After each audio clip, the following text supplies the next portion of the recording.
தமிழகம் and புதுவைக்கான வானிலை நிலவரத்தை பொறுத்தவரை கிழக்கு திசை காற்றின் வேக மாறுபாடு காரணமா அடுத்த 6 தினங்களுக்கான வானிலை அறிவிப்பு கொடுக்கப்பட்டிருக்கு.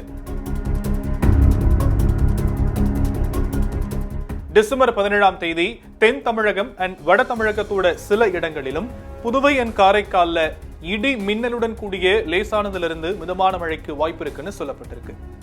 டிசம்பர் 18ஆம் தேதி தென் தமிழகத்தோட சில இடங்கள்ல லேசானதிலிருந்து மிதமான மழைக்கு வாய்ப்பு இருக்குன்னு சொல்லும் வானிலை மையம் வட தமிழகம் அண்ட் புதுவை காரைக்கால்ல வறண்ட வானிலையை நிலவும்னு சொல்லியிருக்காங்க.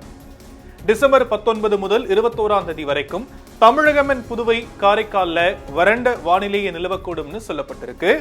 டிசம்பர் 22ஆம் தேதி தமிழகத்தோட சில இடங்களிலும் புதுவை அண்ட் காரைக்கால்ல லேசானதிலிருந்து மிதமான மழைக்கு வாய்ப்பு இருக்குன்னு வானிலை மையம் சொல்லியிருக்கு.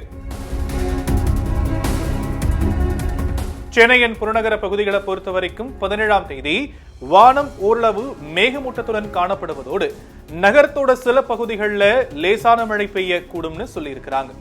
அதே போல அதிகாலை நேரத்துல சில இடங்கள்ல லேசான பனிமூட்டம் காணப்படும்னு சொல்லும் வானிலை மையம் வெப்பநிலையை பொறுத்த வரைக்கும் அதிகபட்சமா 28 29 டிகிரி செல்சியஸ் ஒட்டியும் குறைந்தபட்சமா 23 டிகிரி செல்சியஸ் ஒட்டியும் இருக்கக்கூடும்னு சொல்லியிருக்கு.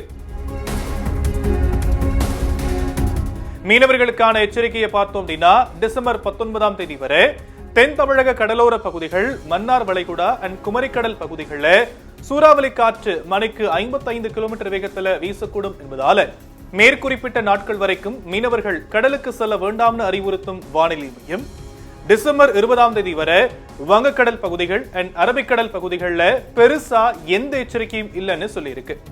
கடந்த 24 மணி நேரத்துல தமிழகத்தோட சில இடங்களிலும் புதுவை அண்ட் காரைக்கால்ல மழை பெய்ததா சொல்லும் வானிலை மையம் அதிகபட்ச வெப்பநிலையா ஈரோட்ல 32.6 டிகிரி செல்சியஸ் ஆகவும் அண்ட் கோயம்புத்தூர் விமான நிலைய பகுதிகளில் 19.4 டிகிரி செல்சியஸா பதிவாகி இருக்குன்னு தகவல் தெரிவிச்சிருக்கு.